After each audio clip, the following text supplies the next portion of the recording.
Don't forget to check out the Hockey Podcast Network's newest affiliate, NHLShop.com. That's right, the official NHL merchandise page. Right now, they're giving 20% off orders over $25 with code NHLICE25. Also, if you use our link that we're going to tweet out after this episode, you can help support us and the other hosts at the Hockey Podcast Network. This is the Hockey Podcast Network, your home for hockey talk on every team in the NHL.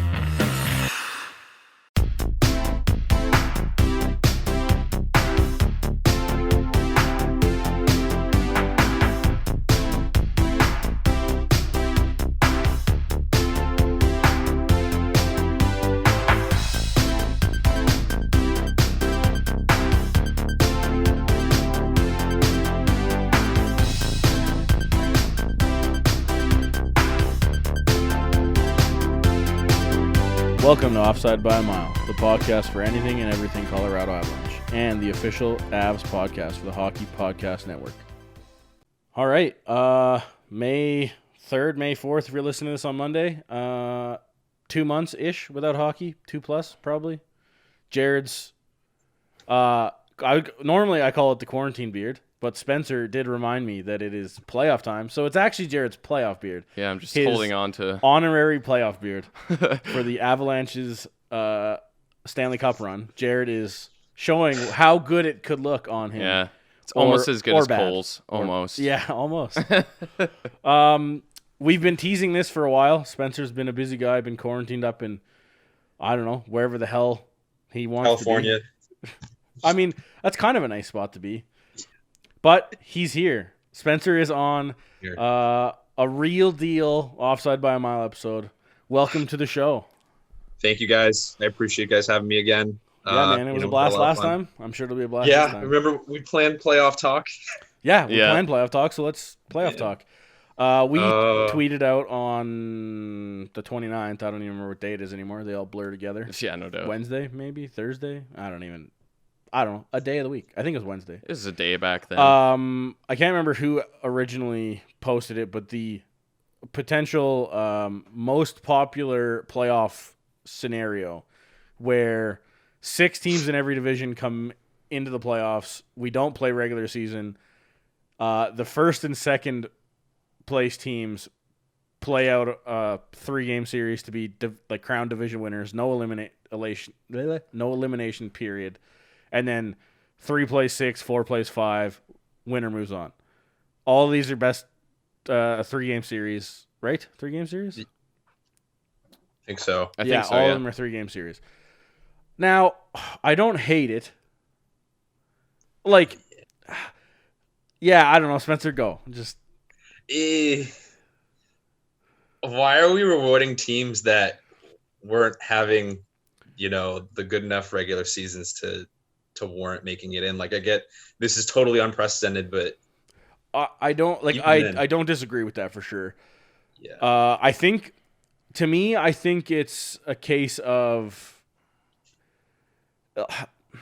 I think the reason I don't care necessarily about it is because the Avs are number 2 and it doesn't really affect them. It doesn't affect who they play. In theory, they could play a lesser opponent with this system in the second round. Maybe that's why I don't care necessarily. But if you're a team that's like a 3-4 team that was in, you played the right way. You got yourself in at the time the NHL paused. Like a Winnipeg, basically. They were kind of on the cusp. Yeah, they were close to falling out of it. For sure, right? And technically speaking, they're out of it in a normal situation. Yeah. They're 1 point out. Yeah, with point percentage or whatever. Points percentage is like 0.001 or something out, and it's just it's unfortunate, and that's I think why the NHL or why this is a favorable situation because the teams that are that close, and that now I'm a subscriber to the maybe you should have played better theory, right?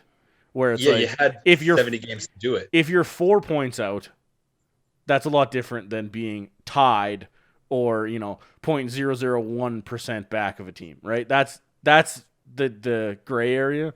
If you're a team like I don't even know. I don't even know who necessarily would get in on this. This is Arizona is 4 points back as it stands, right? This is as the very last day of the regular season. Arizona they're like 3 spots back from Nashville for leaping into the second wild card, but they have 74 points in 70 games, whereas Nashville has 78 in 69 games. Yeah. So that's kind of like I guess we're extending it all the way. I think they said they extended all the way to Anaheim, and I do I fly down to Southern California. I flew down for an Avs game this, in February, which I was really lucky to see. Right. Yeah.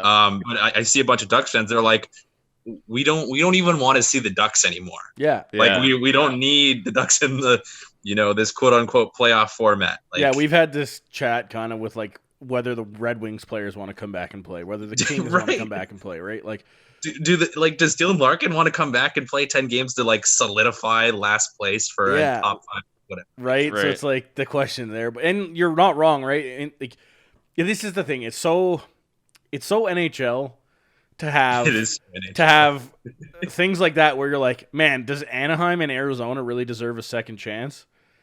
But yet, in this same situation, you have the New York Rangers that would be out. Yeah, and you're like, wait a second, they had like a really good year. They were like right there. And they're 2 points. They're 2 points out of 4th place in their division, and they'd be out in this situation. Whereas Anaheim would be in, and you're just like, man, this is so NHL. Where this is just like, why can't anything just work out? Where you're like, man, the percentages should work for them. Well, in this situation. And watch the scenario where Anaheim plays Calgary and beats Calgary, right? And then Calgary is going to be like, this scenario's the worst, man. What is this bullshit? Pure chaos. But that would be robbing us of Edmonton, Calgary, which I was pulling for. Oh man, we've talked about it a million times. Right, the Edmonton, Calgary, the Avs Dallas series would be amazing, and the Pittsburgh Philly series would be just a cherry on top. That's your first round right there, and that's why we always look forward. Is like our other Christmas is just that. These matchups, like last time we talked, you guys had the night before was the crazy Calgary game. Right. I forgot about that. Yeah. So I'm never gonna forget about that, man. Even though just the highlights, that was just it's a wild time. And I think they were supposed to play each other like April, the last day of the season. The last game of the season was Flames Oilers, and then have a playoff series. Dude. So it would have just been like all sorts of levels of chaos, crazy, and fists flying everywhere, and hockey played. Oh, it would have been. Like we needed that. We need kind of that rivalry to come back because it was just starting to do that this year, and it would make everything more interesting. Obviously, being local boys, there's nothing like the Flames Oilers rivalry. But then at the same time, if we go back to the Philly Pittsburgh rivalry, that is a friggin' barn burner too. Well, and you think about the series that those two teams have played. It's been like I'm sure they feel the exact same way we do here about the Oilers Flames. Yeah, 100%. Right. And then we'd be lucky because you guys get the Pens, we all get the Pens Flyers early, and then we follow that up. Dude, could you imagine if those were the same day, and you got Flyers Penguins and then Oilers Flames for 6 hours of your night? I'd be drinking a lot of beer. Oh my god, I would be hammered. That's your 6-pack night, right? Yeah. That's more than a 6-pack. Or even better. Like you say, if you have them every other day, so you just have one game every day where you're like, this is must-see TV. Oh, I'm taking a week. I know I just got back to work, but I'm taking a week off because I just want to watch hockey and get drunk. Is that so much to ask? That's the crazy thing, too, because if it comes back, it's literally there's going to be hockey on all day. Yeah. Like, that's what kind of what they're saying, right? 3 games a day or whatever. That's insane. Like, But yeah, like, at the same time, this... whatever you want to call it, this makeshift playoff first round thing takes away a lot of that. It does. And that would be disappointing. That would just be another level of this disappointment of Corona and what it took away from us. Which this whole thing is. And, kind of to just steer away, not really, but like, do you guys think we should play the last 10 games of the season? Like, is that really necessary? I don't. At this point, I do, but I don't. It's so hard to talk about this. I think it would be really weird to jump right into the playoffs as your first game of the year. quote unquote, Sure. because you had this 2-month break.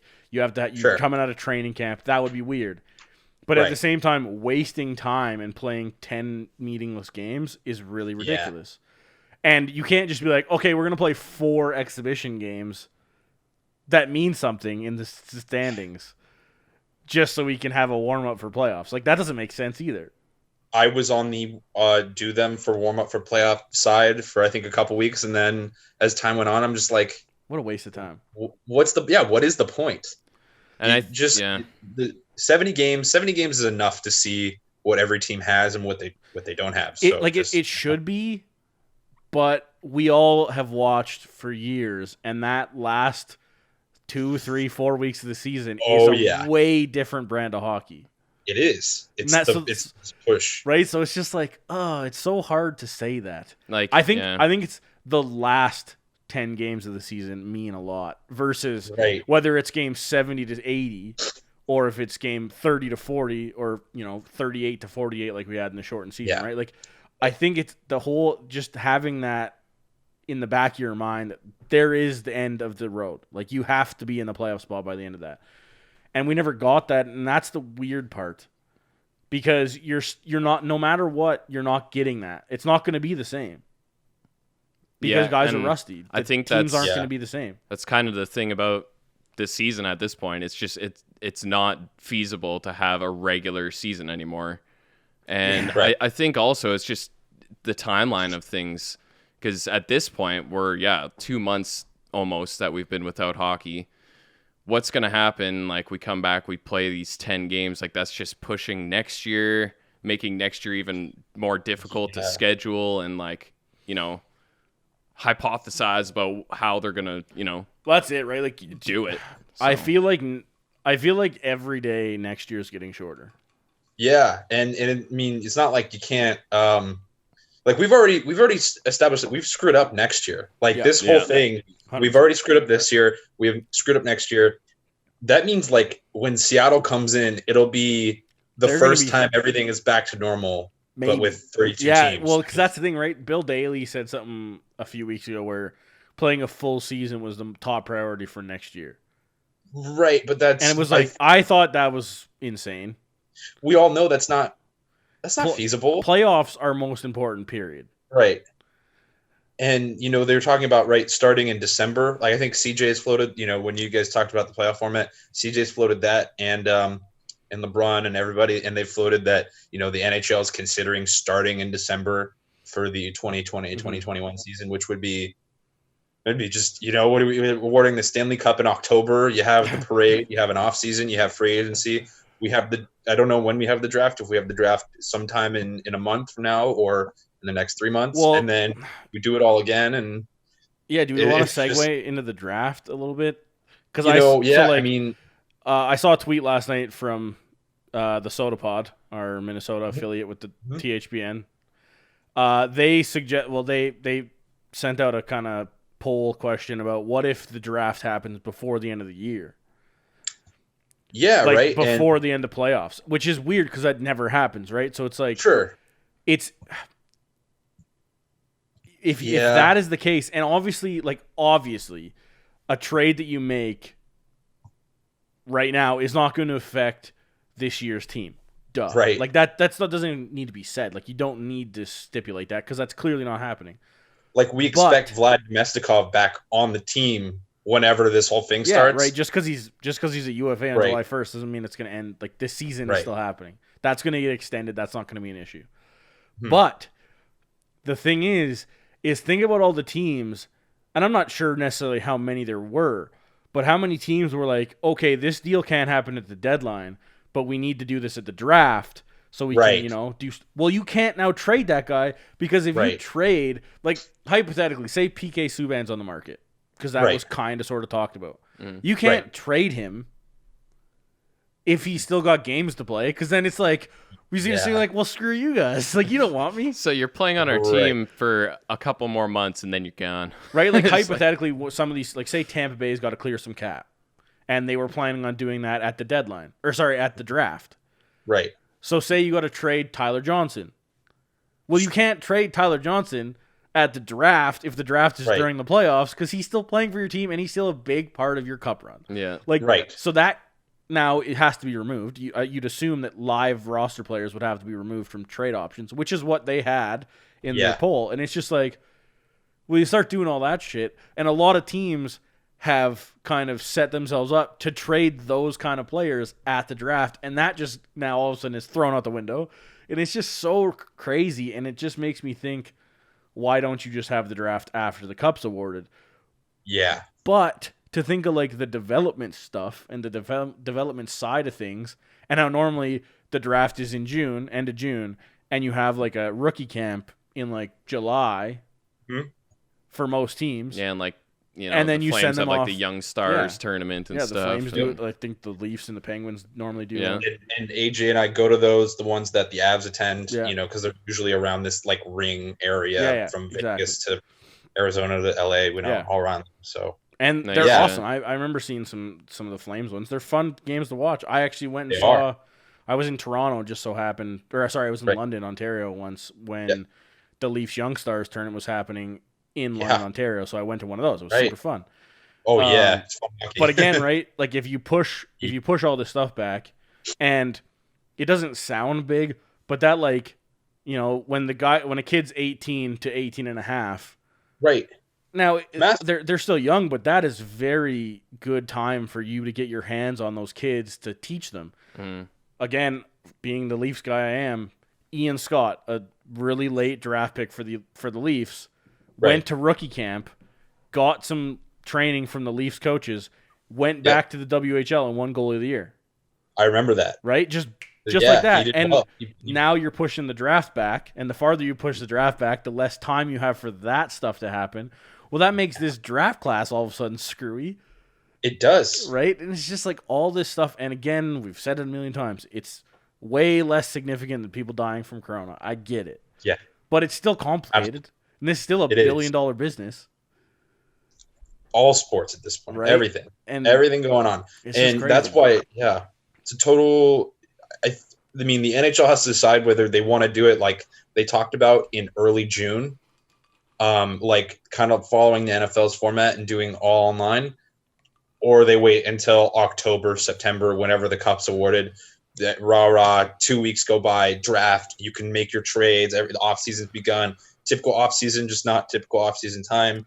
We get training camp going in November, and then games are starting to be played in December, and that feels like that's what the timeline would be, and that it would just be so odd to us because it would be almost like a lockout shortened year, right? Like another 48, 50-something games and a trade deadline and an all-star. I hope that would be an excuse to just skip the all-star game. Oh, 100% there is no all-star game next year. Guaranteed. I'd put so much money on it. I'd put my whole mortgage on that. I would hope.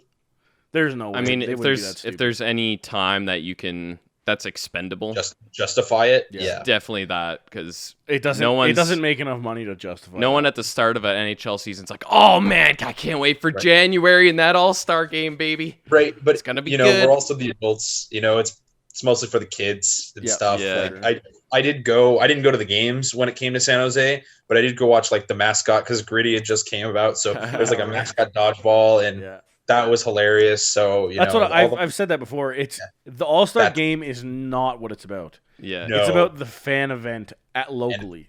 It's not a national event ever. Yeah, it's a local event, and the local event is amazing.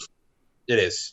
So yeah, I mean, maybe they do all that, but they skip the games, and then everybody. That's why I've said there should always be an option for the star players that don't want to play. If they don't want to get suspended, they should just go. Yeah, and sign autographs and whatever. You don't have to play. For that now. Right? Yeah, exactly.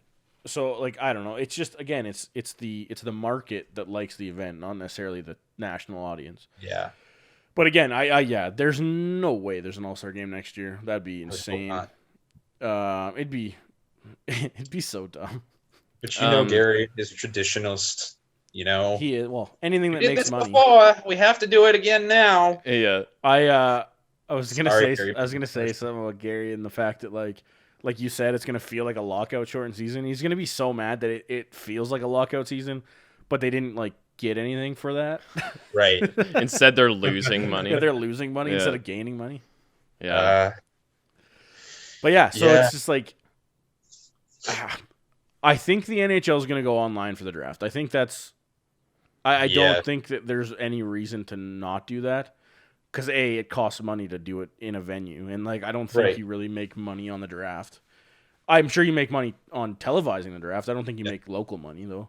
Well, like I brought up to you guys before, I don't know if you guys were able to watch the NFL draft or if you did, but I watched, because they go 3 days as opposed to the NHL's 2, where they have round 1, but instead of the NHL going like rounds 2 through 7 on day 2, they do like 2 and 3 on the Friday, and then they do 4 through 7 on Saturday. It's all over. But the only thing I really saw was like some of the meme stuff, like Bill Belichick's dog set up and his dog in his treat and stuff. Like I saw that stuff. vacation house in Nantucket. So that's why I'm super down for it to go online, because I would love to see some of the NHL GMs and see what they got set up. We might, they might do that, right? Where you get top prospects, like 50 people agreed at the NFL. Maybe you get like the top 35 for the NHL, and you get to see their families' reactions. And, obviously you have like a massive party of people that everybody's trying to hide off camera. So it's just like direct family on the couch, and everyone else is like just off camera, like trying to silently cheer and, wave them on that they just got picked to their future franchise. So that would be kind of the fun of it, is to just see how, the family interactions go and whatnot. It would just give us more content that for sure we're all craving. Yeah. And I think that's another thing too, right? And like, I've heard a lot of talk about that. It's like right now there's nothing else going on. Like, this is good kind of PR for the NHL to have it right now. And it's like, I see that argument, but yeah, it's just, I don't know. You take away something that a lot of teams were banking on. Yeah. And especially too, you need to have next year planned out for teams. Because again, right, teams were planning on the cap going up. That's, we've been told, is not happening. It's going to be flat. Right. What if all of a sudden this just gets way worse and they have to drop the cap?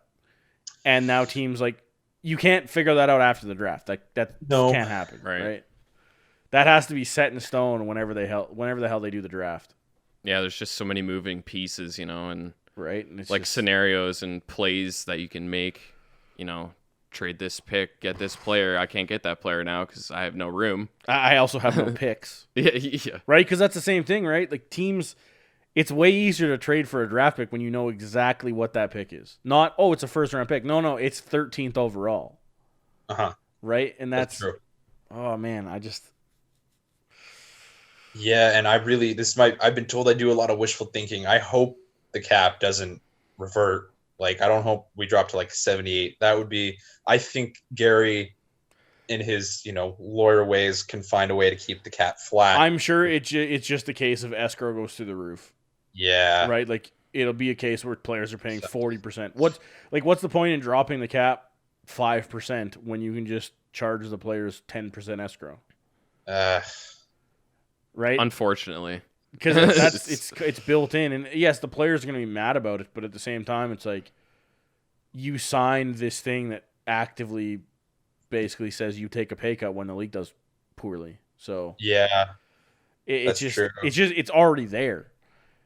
So I don't know, man. It's going to suck for the players, and they're going to be bitching and moaning about it for sure. Oh yeah, but at the same time, it's still 50-50 regardless. Like it's either you let the escrow happen or buyouts happen. I think players at this, I'd venture to say that they'd probably take more escrow at this point in time to play hockey. I think so too. Yeah, I think so. Right. You'd think that they'd have the understanding, and they know what's going on, and they know their agreement. Which is then the next reason why the NHL is like, man, maybe we should just play those 12 regular season games or whatever. Right? And this is the whole big circle that we see, right? It's probably shit they go over every day. Yeah, I'm sitting there working from home and I'm barely working. I'm sure all these, like, anybody up in the leagues, like whether it's the NBA, the NFL, the MLB, NHL, whatever, like I'm sure they are swamped. 20-hour days, like. Yeah. It's like, I did not sign up for this shit. No, right. No, this is supposed to be the end of the year where I'm doing nothing except watching it finish. Yeah. Yeah, I guess that's true too, right? I just, man, it's insane. I just wonder about the level of collaboration involved between all parties, because at first, when you started to hear about like, oh, the NBA has like suspended this Oklahoma game against whoever because someone tested positive for Corona, and then all of a sudden the NBA season is paused. Yeah. And then that was the night we got Rangers Avs, right? And then they were like, we're gonna do, instead of player meetings and player scrums all around where everybody can gather around your locker and talk to you and shove a mic in your face, we're gonna do podium style, kind of like the coaches, and actually we're just going to pause the entire season. And the next day it was done. Question too. I haven't thought about this because I forgot because there was so few of them. But that game in San Jose that got postponed before everything got paused, how are they going to deal with that? Like I haven't gone into the list and seen the standings, like whether or not those 2 points actually mattered for anyone. But in theory, because it was before everything got paused, like does that game need to be played? I don't think so. For if we go back to like a regular playoff series or something, like situation with like 16 teams. I don't know. I just spitballing because I hadn't thought about that one particular game in San Jose. For the Avs? No, it was San Jose and. Let me see if I can find it. That's like also too. I don't remember St. Louis ever making up their game, the Bouwmeester game. Bouwmeester game. Oh, they did actually. Did that they? was the last. It was on the day that we played the Rangers. Yeah, that was they just started from like the second period or like the end of the first. I forget. Okay. They included both goals too. Yeah, it's up there. So interesting. I actually don't remember that. Oh yeah, it was San Jose and St. Louis. Oh yeah. On would March 13th. That was the last postponed. That was the one that was the first postponement because that Sharks employee or the employee that worked at the Shark Tank got sick. So funny story is I actually took another Avalanche fan who's a big Tyson Barrie fan to a Leafs Sharks game. And nice. That is when they traced back the part-time employee to having test positive for COVID-19. Oh shit. Obviously, when I found out, everyone was like, the chances of us getting that we were exposed was minimal. Yeah. 2 weeks later, I was fine. And she was fine. So we were good. And she's an EMT. So she now works or something similar, but she now works on the back of a ambulance. So yeah, she's dealing with, I'm not saying, there's a whole lot of things worse, but she's dealing with some stuff in the back of the ambulance. For sure. Respect. Not Corona related, but yeah. So crazy. Yeah. So that was a crazy time that we saw one of the last games at SAP Center. Damn. So Tyson Barrie did not show well, unfortunately, but he hadn't shown well most of the season for the Leafs. Yeah, which was funny. We were just talking about how he should probably re-up there for either a season, because I thought he was gonna close in on 50 points. Like he actually, for like having a bad season, he already had 39, which was like he could have hit like mid 40s, which would have been one of the better Leafs productions since like Gardner, right? So yeah, I don't know. Well, that other thing, getting the Tyson Barrie talk, but also just like UFAs, man, like that's just gonna be kind of be wacky. Like, well, yeah, like how do you expect to get paid? First of all, you're gonna want a raise most likely. Most of the UFAs are gonna want raises. Yeah. But then you're also gonna get this escrow chunk that's coming regardless, so you're probably not gonna see a raise. Plus the fact that you're banking on another $3 or $4 million in cap money for most teams, which now isn't going to be there, which is going to make the free agent pool a little more thin when it comes to teams looking for free agents. Right. Yeah. Like if you're a guy like Taylor Hall, where you were hoping to just not necessarily knock it out of the park because it's his third cash deal, out. But he was ready to like basically ride off into the sunset with this deal. 9 million, double-digit millions, whatever. Like the something year, like that. It was going to be fairly big money, and then he has the season that he had, and then this happens. So the UFA market's going to be crap. And that's like he's still number one. He's like he's still the number one guy on this class. For sure he is. But I don't know how many. Like, there's going to be a lot of teams that are going to be stupid enough to try. Yeah. But we might be one of of course. those teams. they friggin' better not be. The Avs better. Yeah, Sakic better not be. We that went dumb. through that stage. We went through earlier. that with the trade. It is not worth free still. Like it's still not Yeah. worth free. And that I start to I'm think on the about. fence. Oh, sorry. It's okay. You're on the fence.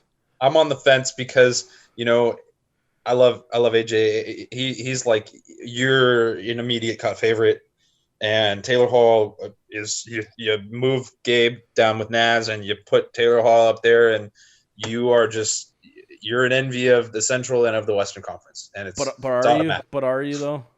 Right, and that's kind of where I'm like, Taylor On Hall's such a paper. unique player. Yes, on paper, sure. He's just a unique player, right? He creates mostly for himself, and he makes plays. Like that's his assist totals are typically way higher than his goal totals. But yeah, he's just like the way I heard Jeff Merrick once describe him is like he's like a puck transporter, right? Kind of not like everybody, but he's just like he gets it from one end to the other, and he'll do something with it to try to make a scoring chance happen. But like to me, that's just kind of strange because you're putting that with Nate, who is the other puck transporter, and Miko, who can do that, but also just plays off of him. And And that's why, right? And that's why Gabe is kind of underlooked. I think I even underlooked Gabe on that line because he doesn't need it that much, and he's the one doing most of the dirty work, and that's just Gabe. It's also easy to say that after this season, where A, we haven't seen the three of them together much, right? And B, when we have seen the three of them together, they haven't been what they were. This year. I mean, we still have 2 years. I still look at the previous 100%. I'm not saying it's over. I'm just saying right. It's easier to say that right now, given the fact that recency bias, they weren't what they were last year. Yeah. But if you're thinking that it's worth putting like a $5 or $6 million 5 or 6 year deal in the $9+ million range to fix that after 1 year of maybe slightly less production while they've all been hurt, I think you're insane. I don't even think it would be that long, honestly. Man, somebody's giving it to him. Somebody is giving him that long. Sure. Somebody is offering 6 to 7 years, probably 10, 5. Easy. Maybe 9. Maybe he signs for 9. Who knows? But I think Sakic can be like, 1 year deal, $10 million, come win a cup. Come on. Man. And that might be enticing enough for Taylor. I don't think that's ever enticing enough. I think it should be. Right. But I don't think that. When's the last time that happened? There's been cup contenders that have, exactly. I don't. When was the last time this happened? For sure, fair. For sure. But UFAs have gone to market to win a cup before, and they've never signed a 1 year deal ever. Also, and they also like I look at a guy like Alex Pietrangelo, like he's already done the thing. He's already gotten to the top of the mountain and gotten back down. He's done. He did it as a captain. Yeah. He stuck around his old team. I got to be honest. I think he's gone out of St. Louis, and what I think that means is I think he's looking to get paid. I think he's looking for his biggest potential deal, and maybe. But man, winning is addicting. Right. Winning is addicting. Yeah, and he's like that type of guy. Yeah. Like he's all about. I don't think it's as simple as just who's going to pay you the money at that point, because man. For sure. You talk to guys like you talk to a guy like Iggy who got to the dance and didn't win and just never had a chance again, right? Right. And it's like, you got to the dance, you did win, sweet, like that's you're in the history books forever. But man, what if you got to do it twice? If you do it again, what if you got to do it 3 times? Yeah. And again, I'm not walking all over St. Louis right now. They have a fantastic chance to do it again this year. They still do.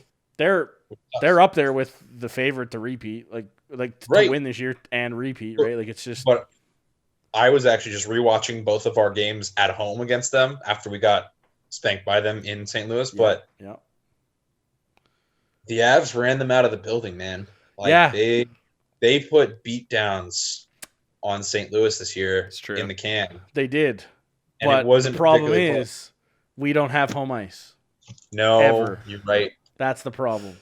Yeah, I think both home team won every game in that, didn't they? Home team won every game of 4. And we had one more because that was our last game. Yeah. They were coming to Pepsi Center for the last game of the year.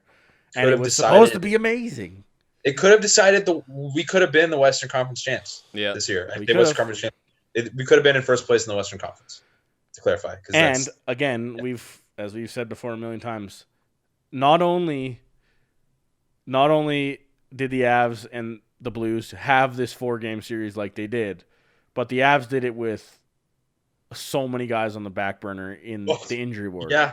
I was like, oh, look, Mikko Rantanen scored a goal. One of the 40 games he played. Yep. Yeah. Here. But they also don't have Tarasenko or didn't have Tarasenko. So you're just man, and again, Tarasenko's not going to outplay the 5 Avs that were hurt.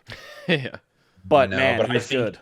I think Vlad is I don't know. I'm hesitating now to say their best player because we've seen a lot, but I think in terms of pure talent, I think Vlad Tarasenko is easily the best player, and that's why that's like we were just down McKinnon for the Rangers game, and somehow managed to take it to the Rangers. Very this close to not taking it to the Rangers, but so we had the chat last week with the boys in the Blue Notes pod, and one of them had the opinion that Tarasenko may be expendable, and I pumped the brakes on that one big time.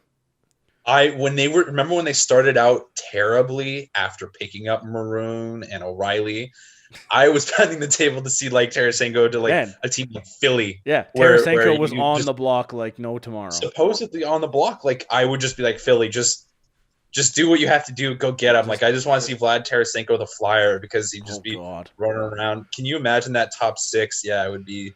I feel like he would do well in the East too. He would do very well in the East because he's not that tall, right? But he's just he's like he play Ovi 4 times a year. You would see, you could make a real thing out of that.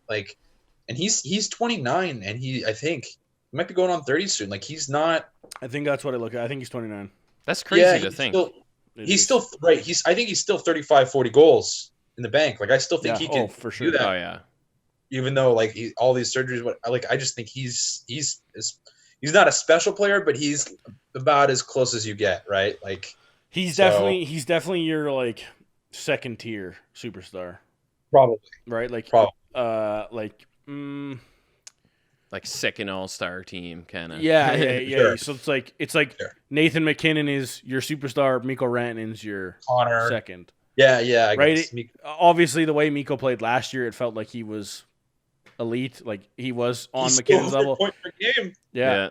Right. It's just again, right? It's it could happen this year too. The superstar guy is supposed to be the one on your team, and you can't argue that McKinnon's not that. Yeah. Right.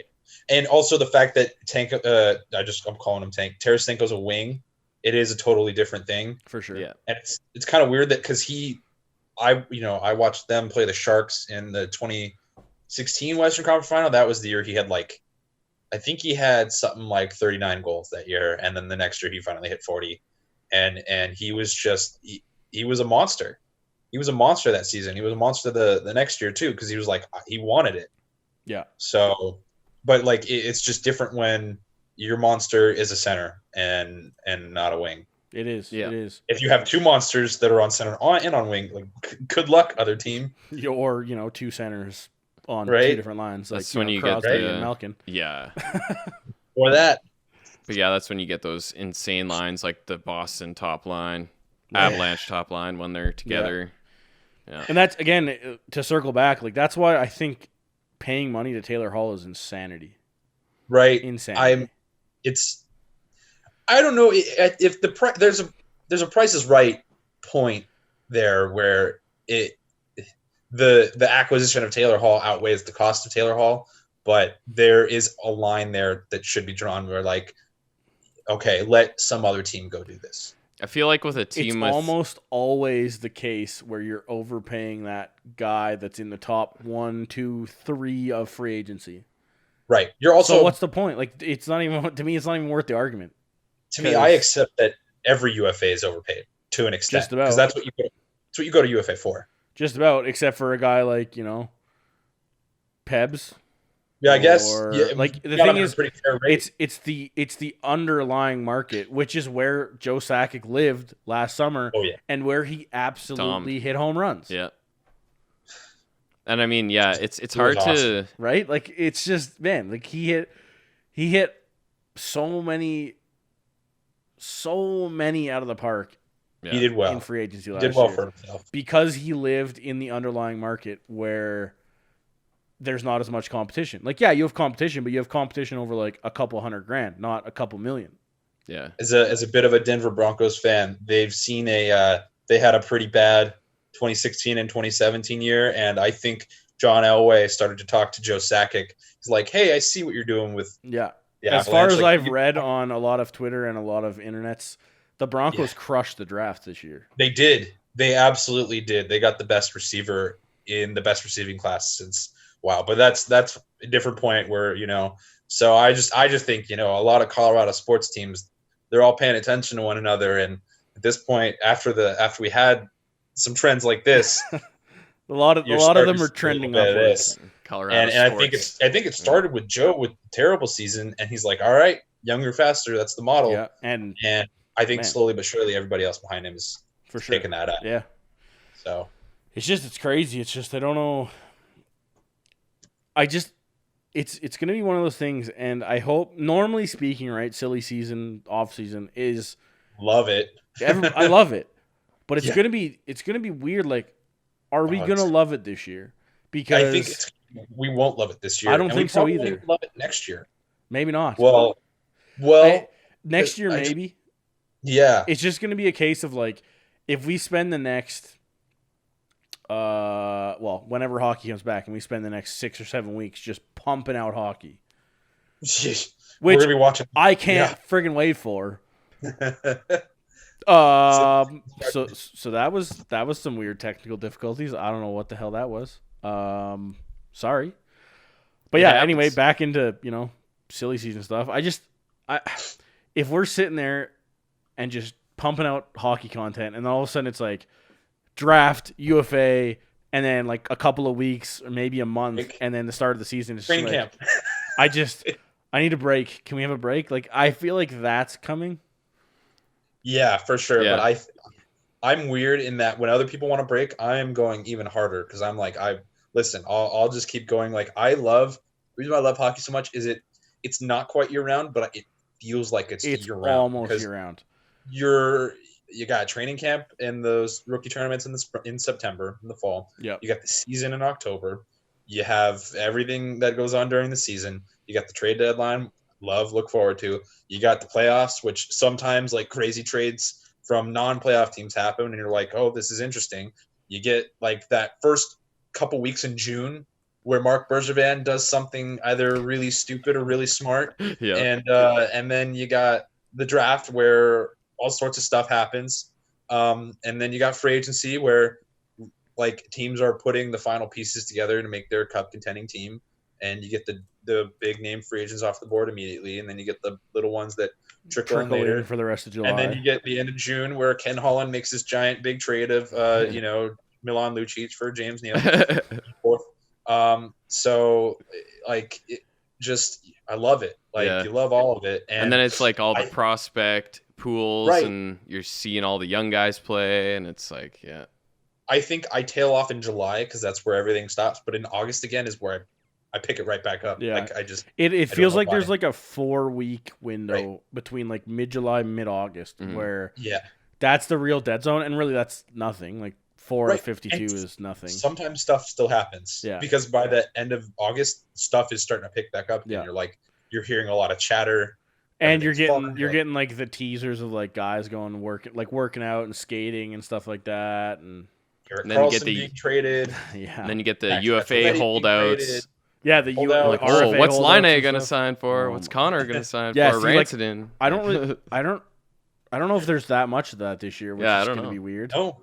And Maybe that's why I'm like, this might affect the next 2 seasons. Like we may Man. not have a relatively normal Could you time period of imagine? hockey.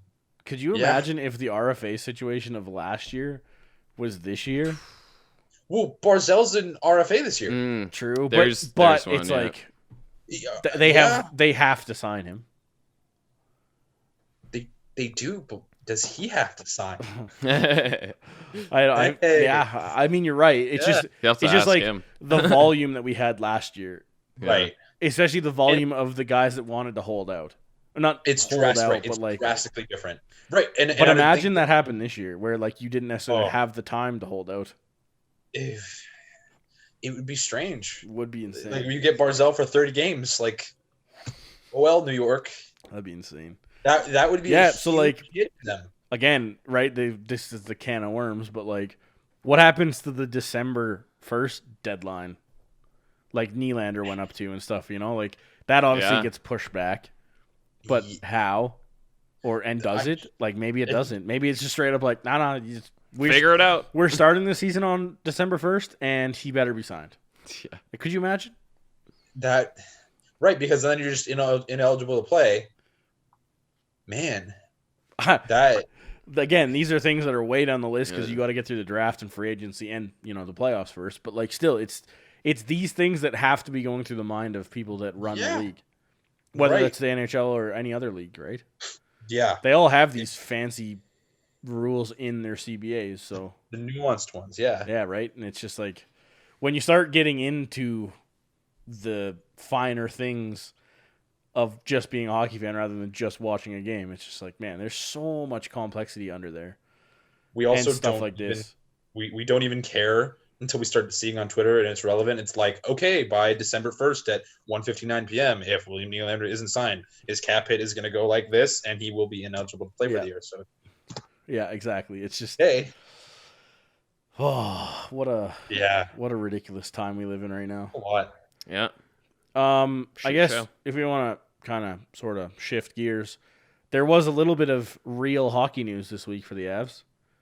And the Yeah. Avs signed Justus Annunen to his 3-year ELC, Fun which is story. pretty exciting, to be honest. It is. I've met Justus. Oh, really? He's calm as heck, man. Like, and this was like right after the Avs drafted him. This was in the Vegas. It was their second year, so this is actually. I was there when they traded for Pacioretty, so that's what. Yeah, so I Damn. saw the Nick Suzuki play his last time in a Golden Knights sweater. He Yeah. was there, and then Jordan McPhee's like, "Hey kid, you're traded to Montreal, and best of luck to you." Thanks, but Shit. we got this really good guy. Right, and he had a rough first year, and then he lit it up this year. So I was like, yeah. And it was just crazy because actually that day I was like 5 feet away from McPhee and Kelly McCrimmon, and I didn't ever really hear what they were talking about. I kind of heard them talking, and then later that night, Age is like, "Oh, Golden Knights just got Pacioretty," and I'm like, "What?" Crazy. Damn, dude. So it was yeah. So anyways, sorry, that was totally unrelated, but yeah, I bumped into Justus. It was they have they had 2 rinks, but they had like a bar in the middle. Vegas, you guys know about like Vegas' reputation, just in general, the city. They go above and beyond. It's all glitz and glamour. It's great. So Vegas's practice facility they have like 2 rinks. They got like a bar in the middle. They have stands on either side. They have one side, like after the hockey's done, they do figure skating stuff, but it's mostly like it's a dedicated hockey facility. They have like a back rink where most fans were Golden Knights fans. They actually saw the Golden Knights practice, but it's great. If you ever get down to Vegas for a game, pricey, everything. But We've done it for a Flames very game. much, yeah, Yeah. very much worth it. So Yeah. it's- Yeah. Great hockey community, great area. So anyways, I met Justus. I was talking to him. I was like, his name looks like in English is Justice, right? Yeah. So we go like, this is for Justus, but it's Finnish. But he was like, hey man, yeah. I was like, it was really, really calm, really cool. I think the Avs got lit up that year. I think they went 0 for 3 in their games. So the one game he did play, I think he let in a couple. So, but it's ever since he's gone back to Finland, I think since then he's only been getting better. And you saw the incredible stats he had this year. Like Led it Liga. just convinced, right? Goalies are voodoo, right? Because none of us that aren't goalies really know what's going on with the goalies. But I'll tell you, I love goalies, and you're right. friggin' it's my favorite thing about hockey. But could I tell you what makes a goalie good? No. Like, And I talk a lot. I try to anyway with goalie guru Kat Silverman. I don't know if you ever talked to her, but no. if you ever have a goalie episode, should absolutely consider inviting her because she is Cool. She's really smart. She's really smart. So, but yeah, so she thinks we have something legit in Eustace. AJ might think we have, I think, something legit in Eustace. So I am starting to wonder, we may have like Adam Warner, like his incredible story last year. He might be our backup. He might be like starting AHL goalie. We don't know. Yeah, it's the thing is, right? Like goalies are Yeah. they're so different. Like they don't have a standard development path. It's the same reason why we're watching Frankie do what Frankie's doing. Right. He's 29. He's a rookie goalie Technically. in the NHL, right? He's 29 Yeah. and he's a rookie and he's crushing. Well, Doesn't mean it's going to keep going. Right. Well, the fun thing is like we signed him for Min, whereas I think he won like KHL goalie of the year before we signed him, and then Edmonton signed Koskinen. Yeah, 6'7". Koskinen. That's right. You said Koskinen, and I think he had good numbers there too, but they weren't like even anywhere near as good as Frankie's. And you saw him. Koskinen struggled his first year, and he got paid that's why a lot. people ripped the Chia extension, right? Mm-hmm. And then I think he did pretty well this year, actually. Like for sure, got it up for sure he did in the teens. So nine teens high, anyways. So that's market improvement from like an 892 or 90. Yeah, for sure. Whatever. Yeah, he had an 890 something. So let me see. Which is kind of crazy that we get Francouz, and like it was just kind of a miss on Edmonton's part. Well, but again, right? Like it. This is what makes goaltending such a hard thing to scout. Is if you stood Frankie, or you watch them play in practice or something, you watch Frankie, you watch Koskinen. I'm betting on Koskinen every time because he's gigantic. Because he's 6'7". Yeah, and you can't see any net. Yeah, like there's nothing behind him. It's like the smidge the size of a puck over his shoulder. Yep. And you're like, Nathan McKinnon might make that shot like 3 times out of 10. Yeah. If that. So it's just like, and again, right? It's way too soon to say the Oilers missed. Absolutely. Because Frankie could still be a miss just because he's had one good season. For sure. I've said it a million times. Anybody remember Steve Mason? Yeah. Right? Yeah. Again, if you want to get down to it, right-handed catching goalie wins Rookie of the Year. How long has it been since a goalie's won Rookie of the Year? And then fell off the map. Right? And it's just like, just because you have one good year doesn't mean it. The key with goaltending too is the fact that you start showing holes. Teams are going to pick up on those holes, and you have to fix it. If you can't fix it, you're screwed. Right? And that's what gives a guy like Koskinen so much help, being 6'7", is he's just naturally got less holes. But then at the same time, you can look at a guy like Pekka Rinne, who is also huge, but also just plays a really weird style where he's kind of flaily and has holes. Athletic, right? And same with Quick. My favorite, this is going to bode well for you. My favorite, like, big, he's not 6'7" big, but it's Freddie. Because I think people, when Freddie has a bad game, people love to slander him. But Toronto is Toronto with him. Right. But I look at his body of work from the year he stayed with Anaheim, and 15-16 was his last. And then I look at what he's done since getting to Toronto, and I think there's a reason why his nickname is Steady Freddie. Dude, because he's you want to talk about a feature, I guess, or like a part of a good NHL goalie nowadays is the calmness factor. Carey Price, Freddie Anderson, there's a lot of guys like that. If Justus Annunen can be that guy and stop the puck, he could be the next guy that's on that level, 100%. But at the same time, fun to think about. At the same time, Carey Price right now is feeling the effects again. He felt it early in his career too when he had the wah moment. When you look calm all the time, and while you're looking calm, you're letting pucks in, people lose their goddamn mind because they think you're not trying. Right. Yeah. Right? And that is, I think, the hardest part about being a goalie like that. It's easy if you're Jonathan Quick and you're sliding all over the place and you're looking like you're trying your ass off. But you can't try harder to stop the puck. It just doesn't work. It backfires every time as a goalie, right?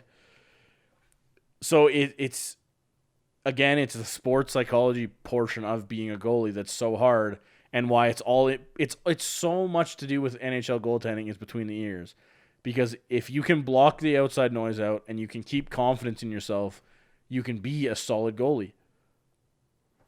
I think it's like I think that's probably the hardest part about being a backup goalie, because you have to have confidence in yourself while you're not playing.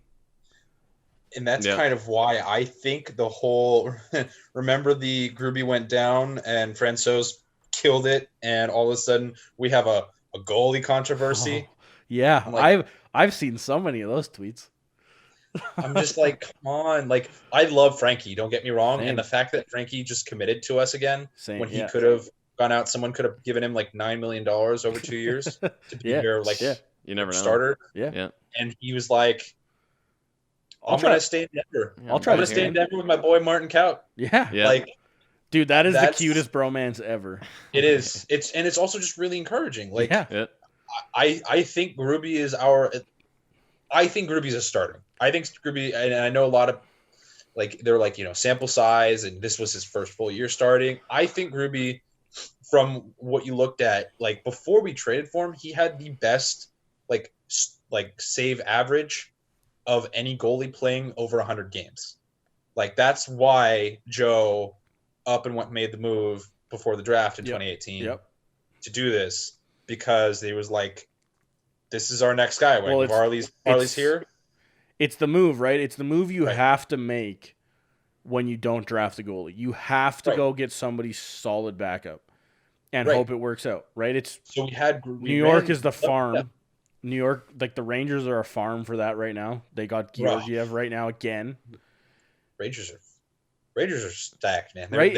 It's just like you have a guy like Hank, the king, right? And then it's just like, Cam Talbot, they had Ranta, and it's just like they're just a farm of this, like.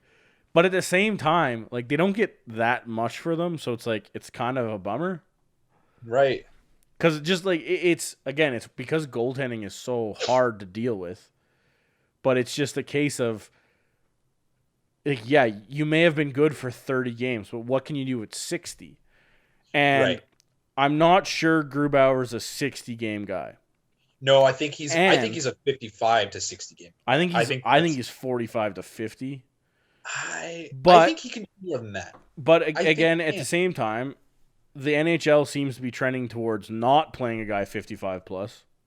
Right. So that's not necessarily a bad thing. It's just, how do you keep, again, because goaltending is so hard to develop, how do you keep kind of flipping? Because Frankie's going to get to the point where if he does start 40 games, like, hypothetically, Grubauer plays 45 and Frankie plays 37. Hypothetically, like, they're both healthy for the year, and that's just how it works out. If Frankie plays 37 games and does what he does in a contract year, you're not signing him for backup money or, like, expensive backup money, right? That's not going to happen. He's going to either leave or you're going to trade him because, A, you can get assets, or B, he's going to cost too much money, right? Right. So then you have to do the New York system and have another guy, which maybe Annunen becomes that guy. Yeah. Right? You have to hit on draft picks prior in the last 3 to 4 years. It's so hard. And I think it's going to be another thing, too, where it's those European free agents that you're going to have to really start to scout for goaltending. Yeah. So you don't have to spend the draft pick on a goalie that just might not turn out. Right. Now, obviously, being able to draft a guy like Annunen is awesome. Mm-hmm. But at the same time, Koskinen still happened. Frankie still happened. They're going to always happen. There's going to be guys that just develop at 28 years old. True. But there's also, like, my favorite guy, believe it or not, is Elvis out of Columbus. Oh. And I think the world of that guy. Dude. Because, and I know a lot of people are like, he was inconsistent and he got lucky this year, blah, blah, blah.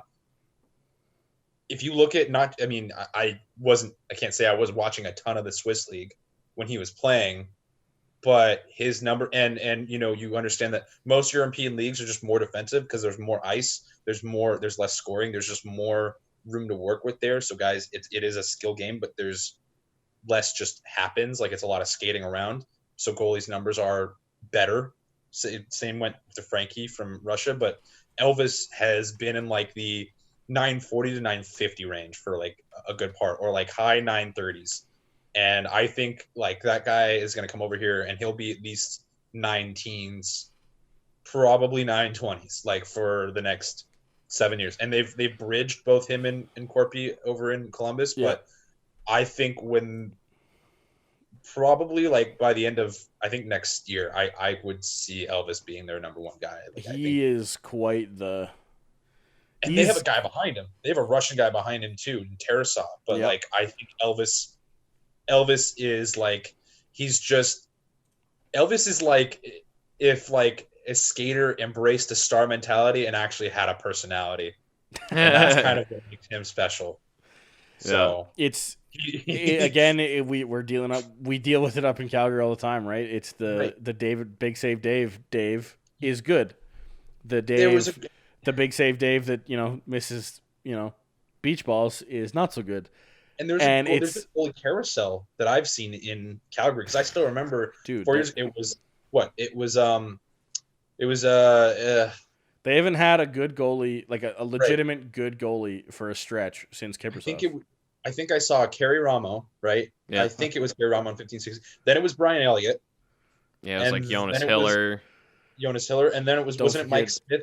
Mike Smith in 17-18, 18-19. It goes farther back than Ramo too. It gets like Barra. Yeah, Barra. Avsaw. Righto. And then so who was with Cam Talbot. That's right. It was Talbot and Big Save Day this year. So that's just right. Like, I mean I just saw they signed the guy that I wanted the Avs to draft last year because I was at the draft. Wolf. And they got Dustin Wolf and I was like, this kid's pretty good. Yeah, that could be something. Yeah.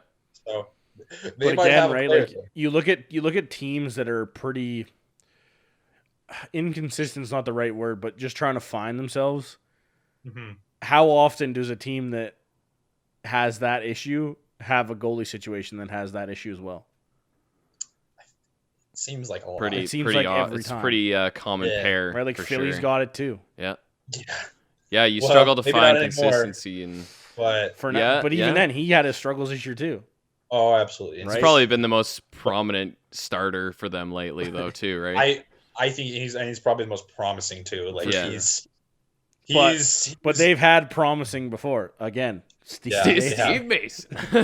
Right. But now again, before we get crazy, Steve Mason was a Columbus guy when he won his Rookie of the Year. Right. But Philly tried to fix Steve Mason and it didn't work out. That's the Philly problem. Yeah. That's the Philly problem. That's specific only to them. That's classic. And again, if you want to go up north for us in Edmonton, they've had that issue too. Yeah. Yeah. Sure enough. For a long time, yeah. But again, right, if you want to look at the craziness, it's Devin Dubnyk right there. Yeah. And then you got Devin Dubnyk, where he goes from Edmonton to Montreal to Nashville, I think. Yeah, for a period, and then down to the hits ECHL. Minnesota. Hits Minnesota, and you're just like, he was Vesna candidate? Yeah. What? But again, he's a big dude, and I thought he had the I thought he had the talent. Yeah. It was just a case of A, getting out from behind that shit defense, and B, getting the confidence to just let the puck hit you. Mm-hmm. Yeah. Right? Yeah. And eventually he got it, and man, last year he was outrageous. Yeah. Goalies are wacky, man. Right? And I think that's what's fascinating about them to me. Like, obviously I'm a goalie, so that's part of it, but like, it's just, of all the science that you can throw at hockey and any major sport, it seems like the one position where it's just a freaking crapshoot still. Yeah. Yeah. But I think part of it too is like, you look at scouting staffs. How many scouting staffs have a goalie scouting staff? Normally it's normally it's just a scout that goes out and looks and watches. Well, the goalie coach is the one pointing like, I want this guy because I like this guy. Yeah. And that's who the scouts are going to watch. Yeah. But the scout has no idea. The scout's just like, right. He saved a lot of pucks. He stopped the puck. He got hung out to dry. He overslid here, so he got scored on backdoor. They don't know. I was going to say, when I sit lower bowl, I have a hard time because I like following the puck and I like watching what's developing in between like that 180 feet between each goalie. I think next time when I sit lower bowl, should there be another time I sit lower bowl, I'm just gonna have to watch a goalie. Like, I have I have a really weird perspective on a lot of hockey games. A lot of it is I watch goalies and I watch referees. It's really fucking weird. Yeah, no, because I did beer league, so I sat there too, and I watch both. I watch refs. I'd see the play go the other way, and I'd watch goalies. Yeah. See what they're doing. Man, sometimes goalies are just on their own little island, and that's kind of why it's different. It's just a different position. Yeah, it is, man. It is. I need hockey back, please. Yeah, please. We all do. We all. Yeah, all four of us, man. So, wow, that was I went further. Went over the distance. Yeah. So for those that don't know, before we started recording, Spencer said, I probably have 25 to 30 minutes of quality content before we have to probably go. Boom. I'm like, yeah, we'll see. And we're at an hour. Huh, surprise. Anybody listen to the Offside by a Mile podcast before? Because this seems natural. Do we ever go over an hour? No, never. Just 98% of our episodes. It's easy to get me talking because we just covered everything. Yeah. So, Yeah, that was solid. We didn't even talk about aliens. We didn't even talk about aliens. We didn't talk about Tiger King. We didn't talk about injecting Lysol. We didn't talk about nothing. I mean, Tiger King has been. Tiger King had its phase, and I think it's starting to bleed out. You watched it, eh? I did. I did. It's so insane. Welcome to America. I can't believe we have rules around this. It's wacky. I can't believe we have to have rules around this. Right. Right. That's the key. Big cats cost less than puppies. Yeah, that is what I took out of the show too. I can get a tiger for $2,000, or I can get a designer Corgi for $4,000. Yeah. What? I hope you just have a casual $100,000 lying around though to feed that thing throughout the year. It's just oh, and of course it's out of the States. Why, man? Europeans must just watch some of this shit and be like, "What?" They did. Is this real life over there? They do. It's bizarre, man. We are, That's the zoo. The whole country's a big old zoo. Oh man, Love it. yeah. The people included. Oh yeah. And then like you said, aliens. They maybe. I mean, aliens are real, obviously. But just are they flying around? Well, I don't know. That's for another episode, though, Spencer. Thanks for joining us, man. It was a blasty blast. Hell yeah, man. That's just fun. We're gonna do it again. Long awaited, but damn, it was a fucking blast. I'm so stoked to hear. Yeah, hopefully we have hockey on next time. Yeah, hopefully. Give it another month or two, hopefully. Yeah. There's part of me that's I'm just getting to that point where coming to record the podcast is man, what the hell are we going to talk about? But then you just talk to somebody you haven't talked to for a while, and you pump out an hour of content with no issues aside from a little tech glitch that just stopped us. A wolf just walked by Tyler, that's Arya. That's the mascot. Yeah. I've wanted a wolf dog forever. She's not actually a wolf. She's just a American Shepherd, I believe. Pretty much looks like a wolf. But actually, speaking of wolf dogs, we have a wolf dog sanctuary just outside of Calgary. Great. It is crazy. They seem like you'd be afraid of wolves in the wild, right? But if you just not that you want them to be in captive, but you're if I'm a big dog guy, I have a dog at home. I was dog sitting before all this crazy stuff went down, and I got two here with me. There's a Chihuahua and a Lab Pit mix. So nice. when you learn the universal language of the dog, they all have their own little quirks, but a wolf would be pretty similar. It'd be crazy, dude. Yeah, you think it'd be crazy, but it's oh god, it's just a bigger dog. Yeah, for sure. I mean, crazy awesome, for sure. Yeah. It's as close to getting to a tiger as I think I'd ever get. Right. Yeah, I'm allergic to cats, so I mean, hey, if you got a tiger kitten. I lived with cats. I lived with cats my whole life, and I don't think I'll ever own one again. Dogs are a lot of work, a lot more work than a cat. Yeah. Yeah, a lot more work than a cat, but they're a lot more rewarding. Yeah, that's it for sure. But anyway, my favorite kind of cats are cat. I call them cat dogs. Yeah, cats that act like dogs. Yeah. They hunt. They bring you stuff. They lie down. They let you scratch your belly. They purr it's great. My brother's cat plays fetch. Yeah, there we go. But anyway, all right, guys, that was a fun outro and a fun show. Yeah. Hell yeah, man. Next you have to call me again when it's cold so I can wear the hat Oh, all right. and colder because it's starting to heat up. Oh man, it is. It was. May. It's not so nice today here, but yesterday was fucking awesome. Yeah, it was. Yeah. Until spring- until the sun went down. Victoria's like, we should. My wife, she's like, we should go watch the sunset. And I was like, fine, sure, let's go. Cloudy as fuck. And I'm like, really? Oh no. Oh guys. Well, wow. We might scrape an hour 10. Look at that. Maybe. That's not bad for 25 to 30 minutes of No. thoughts. Not Beautiful. bad. Hey, All right. Well, All right, appreciate man. you guys. Thank you very much again for having me on. It's usual. I Yeah, appreciate that. it's a blast. We have a review. So we can do it again. for I sure. hope Yeah, For sure. And we'll do it later in the summer, ideally. for sure when hockey comes back. We'll talk to you. Yeah. Probably like August. We'll be just Probably. like, this is an interesting time, hey, huh? August half. John Scott said June 1st. I love John Scott. What a troll. a little, What a a little more troll. reserved. Yeah. All right, man. I would like to believe it. Yeah. I would too. But yeah, see. we'll talk to you later and have a good one. Take care, guys. Yeah, be safe. Yeah. Stay Yeah, safe. you too, have man. fun. See you. You too. Yourselves. We'll do. Peace. Peace out.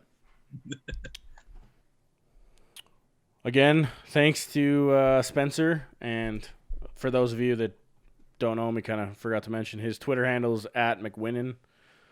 His name on Twitter is Albertan Hockey Jesus, I believe, still. Go follow him. He's a blast. I think we kind of mentioned it like a month ago. He did like a big voices of social media kind of hockey related awards. Right. That list was really and stuff. cool. Really, really well put together. Definitely give it a like on Twitter and all that good stuff. It's probably a little far down on the list, but it's definitely worth checking out. I liked it a lot. There was a lot of really good names on there that he picked out. A lot that I like to follow on Twitter too. Mm-hmm. And of course, a mention of the Hockey Podcast Network as Yeah. a whole in its entirety. Yeah, he did. So- Yeah, that's true. Little forgot about that. little love from Spencer as well. Yeah, man, he's quite the dude. Love to have him as a guest all the time. He's a fan of the show, and I don't know, just awesome to throw ideas at and bounce off, and obviously Definitely. talk for an hour with him. So, a little housekeeping before we leave. The Hockey Podcast Network added a couple podcasts to the lineup this week. The ever-growing The ever-growing podcast roster. Yeah. As usual, the Tales of TR or Tales with TR is still a thing. That's Tuesday, Thursday right now, I believe. House of Hockey is still cruising. They're Tuesdays only. Wednesday now, new special is Fourth Line Voice, which is a brand new one, as well as Hockey to Heroin, two brand new podcasts that just started with us. Great listen. I know Hockey to Heron's been around for a bit, and they just joined us. It is a fantastic one. They were on Sportsnet, actually, up in Canada the other day. So, awesome listen. Go check them out. Thursdays, again, like I said, Tales of TR. Friday is still Ice Analytics. They're still pumping out lots of content for all you hockey nerds out there. Saturday, Hockey to Heroin's got a second episode out, as well as the movement of Goon Line Hockey, the NHL 20 streams and YouTube video content and all that stuff. That gets posted on Saturdays now. Sunday is the second episode of Fourth Line Voice for the weekend. That's normally a interview from the Vault, they call it, with some sort of ex-NHLer. It's awesome content. Yeah, so again, it's pedal to the metal here, aside from us, where we're doing once a week. But once hockey starts up, I guarantee we'll be back in twice a week form, maybe even 3 times a week if it's crazy playoff time. I Back could to the full force. absolutely record a podcast after every single Oh. hockey game in the playoffs. Easy. 100%. Yeah. Could happen. We'll Lots see. of content coming up, hopefully. It might be back-to-back nights, depending on how crazy compact the schedule ends up being. Yeah, you Right? never know, right? We might not have a 2-day break ever Like, in those series. I guess that's one thing we didn't really talk about with Spencer was the fact that, like, if these are best of 3 series, it's going to be interesting. Oh, I guess it's not. I guess it won't matter because we didn't even think of that. Home ice doesn't matter. Oh yeah, because it's going to be It's all in gonna the be same neutral city. It's going to be no fans, probably. Yeah. Wow, that's totally just changed a lot of my thoughts. Yeah. I'm not nearly as confident as I was. That's scary. But yeah, so there's that. I was gonna say it's gonna be weird to like have like you're not gonna be able to have back-to-backs because you're gonna have to go like Colorado, St. Louis, Colorado, or vice versa, right? St. Louis, Colorado, St. Louis for a best of 3 because you can't have back-to-back games in one place because that could be the whole series. Right. But anyway, that's not gonna matter because it's a neutral site. Be like and Dallas, what the hell? Dallas, or whatever. Yeah. Like, oh man, that I didn't even think of that. Yeah. Well, that's a shame. But yeah, so there's that. Also, before we leave, there is a new cool hockey contest or whatever free giveaway thing to look into. From May 1st till June 1st, if you buy a jersey, you get entered into a draw for a $175 gift card put up there by Cool Hockey. Kind of similar to the last giveaway where you buy a jersey, get a chance to win the 30 other jerseys to complete your collection. But you got to purchase your jersey from Cool Hockey before June 1st. Promo code THPN is active for 30% off as well. So not only do you get 30% off your order, you get a chance to win the $175 on a gift card. Which I'm assuming would be the amount you would spend on a jersey. Yeah. 30% off probably would be That's like probably- $175. Probably right around there, yep. So assuming you can use the promo when you get that gift card, you probably get another jersey. I don't know. And then you can tweet at Cool Hockey and the Hockey Podcast Network on Twitter and tell them which jersey you ordered so they can connect your Twitter account and order and your order for the draw when they do draw the gift card. And who knows? Winner will be drawn on Saturday, June 6th. So June 6th, we could be having training camp. Yeah, And yeah, you can be training stoked and winning $175 to get a second jersey. And then you get that Makar jersey, and then, first game back, he gets a Hattie, and we're all happy. Yeah, good to go. It's good. But yeah, so that's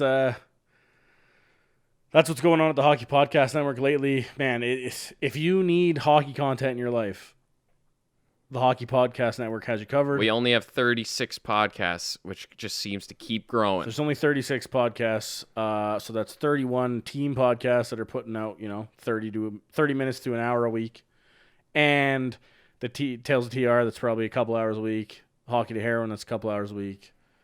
Got you covered. Fourth line hockey. I guess we could probably touch on that. The fourth line hockey guy is I can't remember his name. I'm spacing right now, but he's obviously an ex-fourth liner in the NHL and loves himself some old school grindy hockey. So if that's your thing, go there. Hockey to Heroines by Brady Leovold, and obviously he's